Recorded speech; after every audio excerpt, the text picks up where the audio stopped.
ಕೇಸಿನ ಬಗ್ಗೆ ನಾನು ಇದರಿಂದ ಬಿಡುಗಡೆ ಆಗಿದ್ದೇನೆ. ನನಗೆ ಈ ಕೇಸಿಗೆ ಇನ್ನು ಯಾವುದೇ ಸಂಬಂಧ ಇಲ್ಲ.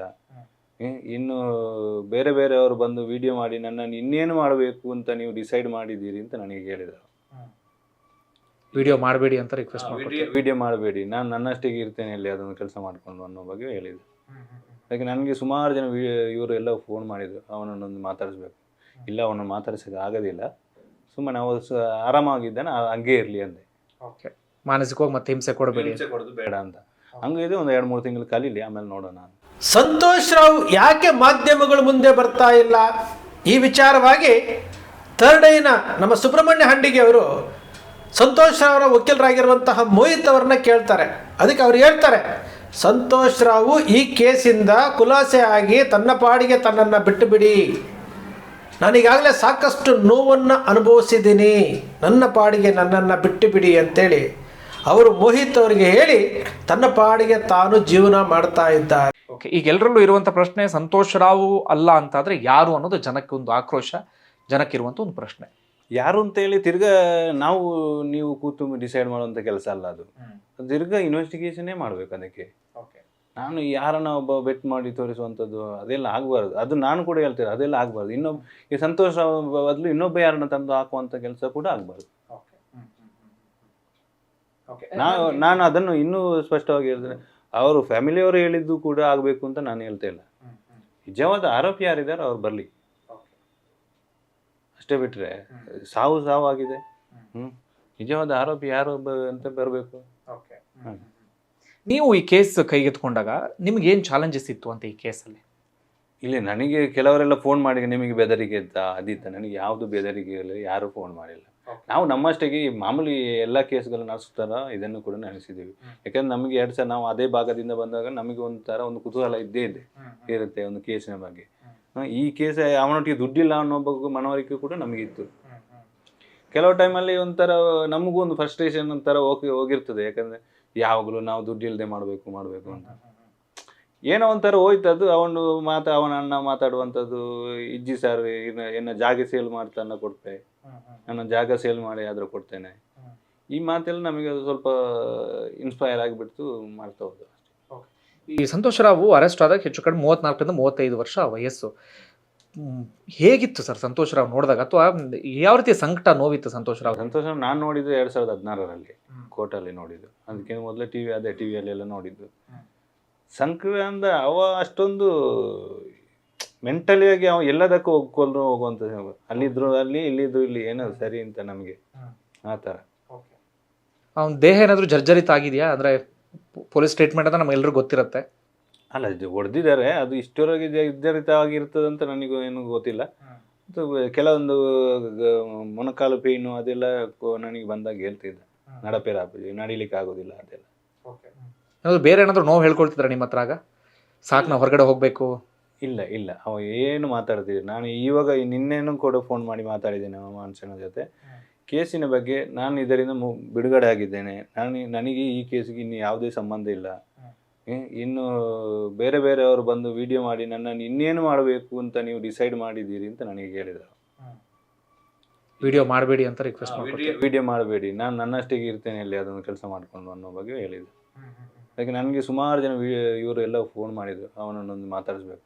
ಇಲ್ಲ, ಅವನನ್ನು ಮಾತಾಡ್ಸೋಕ್ಕೆ ಆಗೋದಿಲ್ಲ, ಸುಮ್ಮನೆ ನಾವು ಆರಾಮಾಗಿದ್ದಾನೆ ಹಂಗೆ ಇರಲಿ ಅಂದೆ. ಓಕೆ, ಮಾನಸಿಕವಾಗಿ ಮತ್ತೆ ಹಿಂಸೆ ಕೊಡಬೇಡಿ, ಹಿಂಸೆ ಕೊಡೋದು ಬೇಡ ಅಂತ. ಹಂಗಿದೆ ಒಂದು 2-3 ತಿಂಗಳು ಕಲೀಲಿ, ಆಮೇಲೆ ನೋಡೋಣ.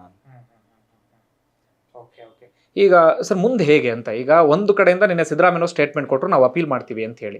ಮತ್ತೊಂದು ಕುಟುಂಬದವ್ರು ಒತ್ತಾಯಿಸ್ತಾ ಇರೋದು ಮರು ತನಿಖೆ ಆಗಬೇಕು ಅಂತ. ಈಗ ಏನು ಆಗಬೇಕೀಗ? ಈಗ ಮರು ತನಿಖೆಗೆ ಆಸ್ ಪರ್ ಲಾ CRPCಯಲ್ಲಿ ಮರು ತನಿಖೆ ಅಂತ ಬರೋದಿಲ್ಲ.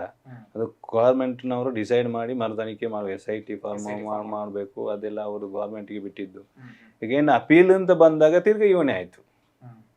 ಅಪೀಲ್ ಅಂತ ಬಂದಾಗ ಬೇರೆಯವರನ್ನು ಅಪೀಲಿಗೆ ಕರೆಯೋಕ್ಕಾಗಲ್ಲ, ಎಳಿಯೋಕ್ಕಾಗಲ್ಲ. ಅಪೀಲ್ ಈ ಜಜ್ಮೆಂಟ್ ಮೇಲೆ ಇದು ಸರಿ ಇಲ್ಲ ಅಂತೇಳಿ ಅಪೀಲ್ ಹೋಗುವಂಥದ್ದು ಅಷ್ಟೇ. ಅಪೀಲ್ ಮಾಡಿದ್ರೆ ಮತ್ತೆ ಸಂತೋಷ್ ರಾವ್ನೇ ಹೇಳ್ತಂದಾಗ ಬಂದಾಗಾಯ್ತು, ಆತನ ಮಾನಸಿಕ ಹಿಂಸೆ ಮತ್ತೆ ಕೆಡಿಸ್ತಾ ಹಾಗೆ. ಅದೇ ಅಪೀಲ್ ಆದ್ರೆ ಅವನೇ ಬಂದಾಗಾಯ್ತು. ಎಲ್ಲಿದೆ? ಓವರಾಲ್ ನಿಮಗೆ ಈ ಲಾಯರ್ ಅನ್ನೋದು ಅದನ್ನೆಲ್ಲವೂ ಕೂಡ ಬಿಟ್ಟು ಒಬ್ಬ ಮನುಷ್ಯನಾಗಿ ನೋಡಿದಾಗ ಈ ಕೇಸ್ ನಿಮಗೆ ಏನು ಅನಿಸ್ತು ಸರ್? ಅಂದರೆ ನಾವೆಲ್ಲ ಈಗ ಹೇಳ್ತಾ ಇರೋದಂದ್ರೆ ಇಲ್ಲಿ ಬರೀ ಸೌಜನ್ಯ ಕುಟುಂಬಕ್ಕೆ ಅನ್ಯಾಯ ಆಗಿಲ್ಲ, ಸೌಜನ್ಯ ಕುಟುಂಬದ ಜೊತೆಗೆ ಈ ಸಂತೋಷ್ ರಾವ್ ಅನ್ನುವಂಥ ಕುಟುಂಬಕ್ಕೂ ಅನ್ಯಾಯ ಆಯಿತು ಅಂತ ನಾವು ಅವ್ರ ಫ್ಯಾಮಿಲಿ ಎಲ್ಲ ನೋಡಿದಾಗ ಭಾಳ ಬೇಜಾರಾಗುತ್ತೆ. ಅವ್ರ ತಂದೆ ಮೇಸ್ಟ್ರು ಕೆಲಸ ಮಾಡ್ತಿದ್ದರು, ಅವ್ರ ತಾಯಿ PWD ಇಲಾಖೆಯಲ್ಲಿ ಪ್ರಥಮ ದರ್ಜೆ ಗುಮಾಸ್ತೆ, 4 ಜನ ಗಂಡು ಮಕ್ಕಳು. ಅವ್ರ ಕುಟುಂಬನ ಗೊತ್ತು ನಮಗೆ ಯಾವ ರೀತಿ ನೋಡ್ತಾರೆ, ಅದು ಆ ಭಾಗದಲ್ಲಿ ಅಥವಾ ಒಂದು ಗ್ರಾಮೀಣ ಪ್ರದೇಶದಲ್ಲಿ ಹೇಗೆ ನೋಡ್ತಾರೆ ಅಂತ ಭಾಳ ಚೆನ್ನಾಗಿ ಗೊತ್ತು. ನಿಮ್ಗೆ ಏನು ಅನಿಸ್ತು ಈ ಕೇಸ್ ನೋಡಿದಾಗ, ಒಟ್ಟಾರೆ ಓರ್ವ ಮನುಷ್ಯ ಅಂತ ನೋಡಿದಾಗ? ಇಲ್ಲ, ಹೌದು, ಅವರ ಮನೆಯ ಪರಿಸ್ಥಿತಿಯು ಭಾರಿ ಕಷ್ಟದಲ್ಲಿದೆ. ಇವನಿಗೆ ಮದುವೆ ಆಗಿಲ್ಲ, ಇವನ ತಮ್ಮಂದಿರಿಗೆ ಇವನ ರೀಸನಿಗೋಸ್ಕರ ಹೆಣ್ಣು ಕೊಡ್ತಾ ಇಲ್ಲ.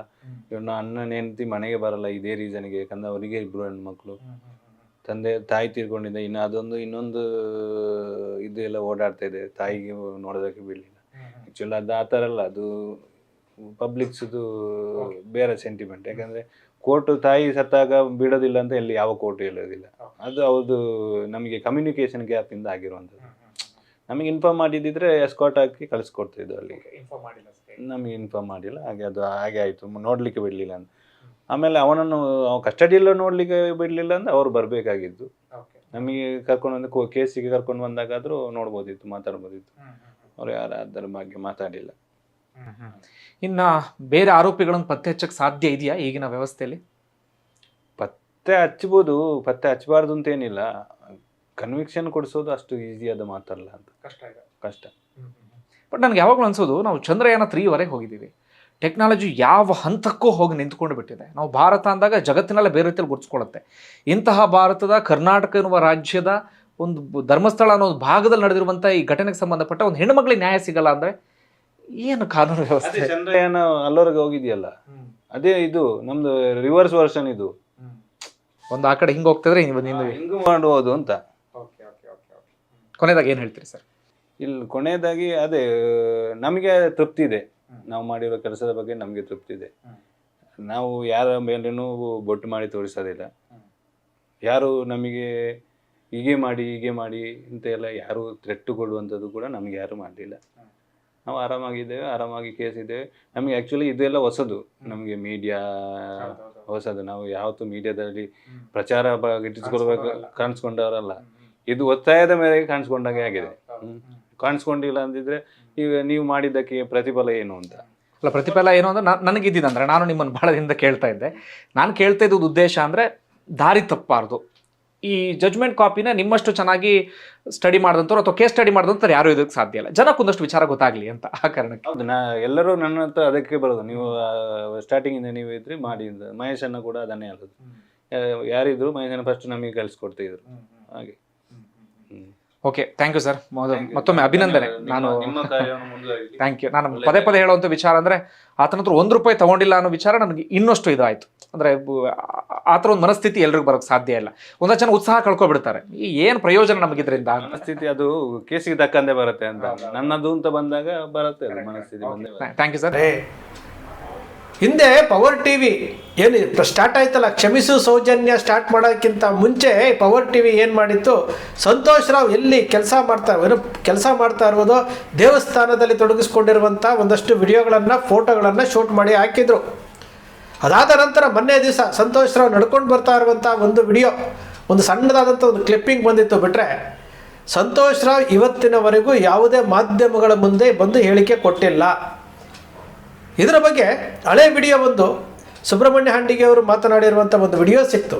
ಅವರು ಈ ಸೌಜನ್ಯ ಪ್ರಕರಣದಲ್ಲಿ ಸಂತೋಷ್ ರಾವ್ ಪರವಾಗಿ ವಾದ ಮಾಡಿ, ಸಂತೋಷ್ ರಾವ್ ಅವರ ಕುಟುಂಬಕ್ಕೆ ಆದಂತಹ ಅನ್ಯಾಯ, ಸಂತೋಷ್ ರಾವ್ ಅವರ ತಂದೆ ತಾಯಿ ಪಟ್ಟಂತಹ ನೋವು, ಸಂತೋಷ್ ರಾವ್ ಪಟ್ಟಂತಹ ಮಾನಸಿಕ ಹಿಂಸೆ, ಎಲ್ಲದಕ್ಕೂ ಒಂದು ನ್ಯಾಯ ಕೊಡಿಸಿರುವಂತಹ ಮೋಹಿತ್ ಅವರು ಥರ್ಡ್ ಐನ ಸುಬ್ರಹ್ಮಣ್ಯ ಹಂಡಿಗೆ ಅವ್ರ ಜೊತೆ ಮಾತನಾಡಿದ್ದಾರೆ. ಹಳೆಯ ವಿಡಿಯೋ.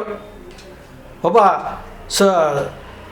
ಸಂತೋಷ್ ರಾವ್ ತಾನು ನಿರಪರಾಧಿಯಾಗಿದ್ದರೂ ಸಹ ಇಷ್ಟು ದಿವಸ ಶಿಕ್ಷೆಯನ್ನು ಅನುಭವಿಸಿ ಈಗಲೂ ಸಹ ಒಂದಷ್ಟು ಜನ ಶ್ರೀಮಂತರನ್ನು ಕಾಪಾಡೋದಕ್ಕೋಸ್ಕರವಾಗಿ ಈಗಲೂ ಸಹ ಸಂತೋಷ್ ರಾವೇ ಅವರೇ ಅತ್ಯಾಚಾರಿ, ಅವರೇ ಆರೋಪಿ, ಅವರೇ ಕೊಲೆಪಾತಕ ಅಂತ ಹೇಳ್ತಾರೆ. ಇವತ್ತಿನವರೆಗೂ ಅವರು ಕೋರ್ಟಿಗೆ ಹೋಗಿ ತಮ್ಮಲ್ಲಿರುವಂಥ ಸತ್ಯಶೋಧನಾ ವರದಿಯನ್ನು ಥರ್ಡ್ ಬೇರ್ ಇನ್ವೆಸ್ಟಿಗೇಷನ್ ಮಾಡಿರುವಂಥ ವರದಿಯನ್ನು ಕೋರ್ಟ್ ಕೊಡುವಂಥ ಸಾಹಸ ಅವರು ಮಾಡಿಲ್ಲ. ಭಾಳ ಹಳೆಯ ವಿಡಿಯೋ ಆದರೂ ಒಳ್ಳೆಯ ವಿಚಾರಗಳನ್ನು ನಮ್ಮ ಸುಬ್ರಹ್ಮಣ್ಯ ಹಂಡಿಗೆ ಅವರು ಮತ್ತು ಮೋಹಿತ್ ಅವರು ಮಾತನಾಡಿರುವಂಥ ವಿಡಿಯೋ ನಿಮಗಾಗಿ ನಿಮ್ಮ ಅಕ್ಷರ ಮೀಡಿಯಾದಲ್ಲಿ.